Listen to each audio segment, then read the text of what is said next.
The polar bear is the closest relative of the brown bear. They are descended from common ancestors who lived only 150,000 years ago. For species evolution, this is very recent. The brown bear hibernates very well in winter, but can the polar bear sleep in a den in summer? And in fact, does the polar bear have dens? Surprisingly, they almost don't. That is, they sleep fine, as in the summer, only in the summer they usually sleep more. But they don't go into winter sleep. More correctly, a bear's hibernation should be called a winter sleep. Bears do not hibernate because their body temperature almost never drops, and they can wake up at any moment. Only pregnant and nursing female bears go into winter sleep. The rest of the polar bears, if they lie in their dens, only for a short time, and not every year. Do polar bears hibernate? The main food of polar bears is seals. They are seals. They are hunted by polar bears on the ice. They either snatch the seal with their paw from the hole in the ice, through which the seal is breathing, or stalk and grab the seals that came out on the ice to rest. In many areas of the Arctic, where polar bears live, the ice melts almost completely by the end of summer. They can no longer hunt seals. On land, most Arctic animals are able to escape from the polar bear, and in the sea to swim away from it. It is good if they manage to find a carcass of a dead whale or a walrus on the shore. But if not, then in late summer and autumn bears sometimes starve for several months. So in winter they don't sleep, but start hunting again as soon as the ice appears. But females have nowhere to go. They have to lie down in their dens. Because polar bear cubs, like other bears, are born small, their weight is less than 1 kilogram, and blind, they are covered only with short hair. Usually females make a den on the shore, sometimes 50 kilometers from the seashore. As a rule, she makes her den in a snow dune, but if there is little snow,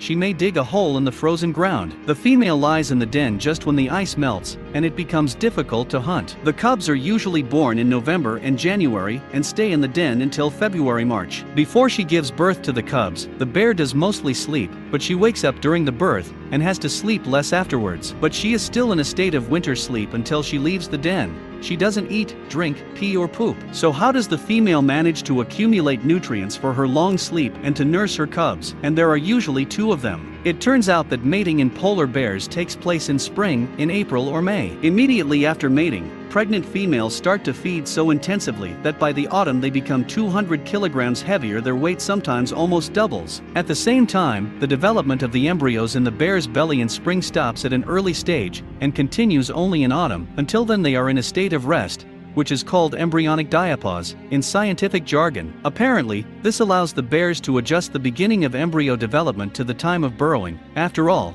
this time strongly depends on the conditions in the area and even on the weather in a given year. It is not very clear why all polar bears don't get fed the same way, but for some reason they don't. It is interesting that, apparently, at any time of the year when starving for a long time, polar bears sort of sleep on the move. Their blood urea concentration drops dramatically, which is typical of other bear species during hibernation. Bears are able to use urea to synthesize amino acids and liquid blood plasma proteins. The concentration of proteins in the plasma must be as constant as possible, otherwise there are various problems with fluid transport and metabolism in the body. In addition, the lower the urea content, the less it needs to be excreted with urine, which means less to drink. Although water in the form of snow is usually readily available in the Arctic, it is not energetically profitable to drink, or rather eat it. A lot of energy is lost for its warming. If the brown bear's urea concentration decreases, he becomes lethargic, no longer wants to eat and falls asleep. But the polar bear,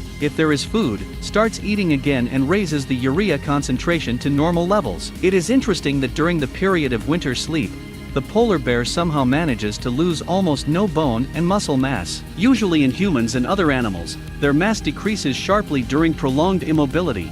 Even when there is food, the mass of bones and muscles also decreases in other species of bears during sleep. But the polar bear consumes almost only fat. It turns out that in some respects polar bears are more adapted to winter sleep.